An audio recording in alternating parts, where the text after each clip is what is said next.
Everybody has heard of the famous Harry Potter movies and the extreme popularity of its characters.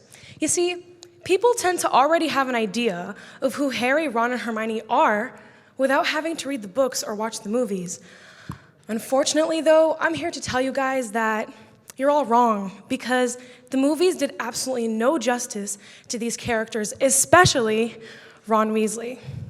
Apparently, it takes a very easy 3-step process to completely demolish a character.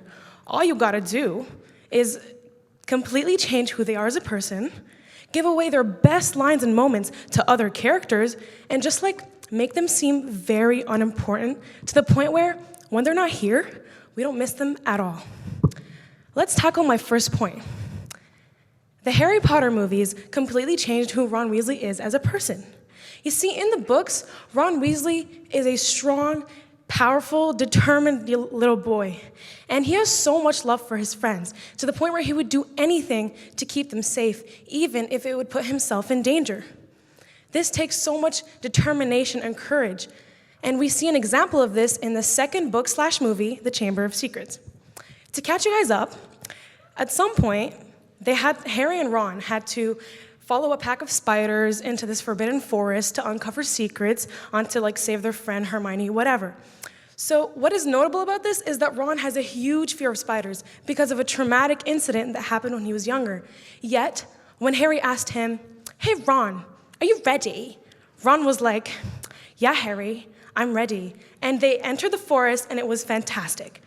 But in the movies, Harry was like, "Hey Ron, are you ready?" Ron was like, "Why spiders?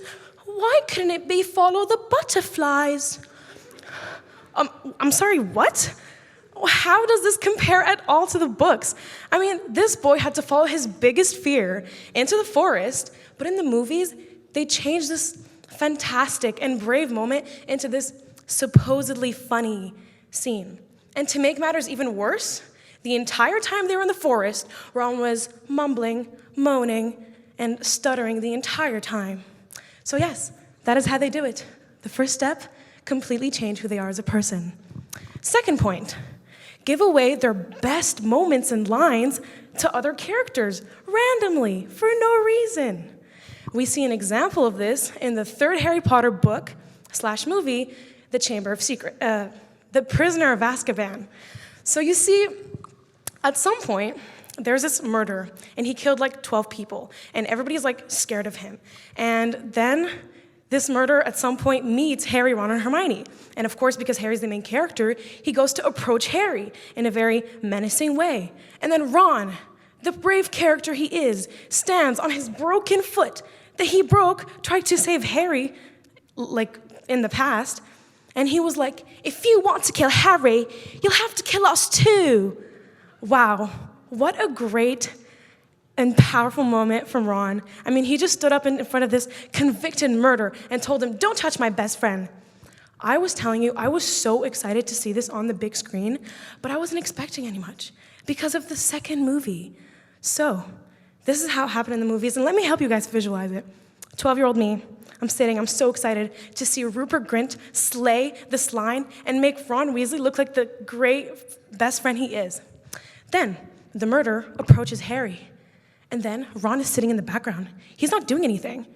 And then Hermione, in all her glory, steps in front of Harry, and she gets to say, "If you want to kill Harry, you'll have to kill us too." What? Who even are you? You're in the books, you're "No," in a petrified whisper. "Thanks, Hermione. That does a lot. Thank you." But in the movies, Ron is the one that gets to say it, and it was so good. Ron used to be in my top 5 characters, and then when I saw this, I was like, yes, he is my favorite character.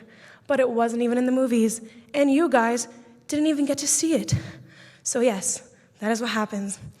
Third point, which is my last point, you have to make them seem very unimportant. And when I say very unimportant, I mean to the point when we're not there, you don't feel anything. You don't miss them at all. And we see an example of this in the last book and movie, The Deathly Hallows. You see, to catch you guys up, there was a huge war, and Harry and Ron and Hermione had to go camping to destroy pieces of Voldemort's soul. And in the middle of the camp, Ron got into a fight with Harry, and he kind of like rage quit for a little bit. And then, when this happened, Hermione cried for weeks. Harry was traumatized. He could not go up to her. He could not comfort her. They did not talk for days. And not only did the characters feel devastated, us as an audience felt devastated. Nobody was there to make jokes. Nobody was there to make us laugh. Nobody was there to lighten the mood. J.K. Rowling did it in such a good way. As I'm reading the book, I'm flipping each page thinking, wow, when will Ron be back? And when she brought him back, she did it in the best way possible. He came back, he saved Harry from drowning, he destroyed Lord Voldemort's soul, and then him and Harry hugged it out like the bros they are. And it was the most romantic scene you will ever see in the Harry Potter series. But it wasn't even in the movies. I'll tell you guys how it was in the movies. So Ron comes back. No. When he leaves, Hermione starts crying, and then Harry's like, you know what? This is a perfect time to dance. So he asks Hermione, hey, Hermione, you want to dance?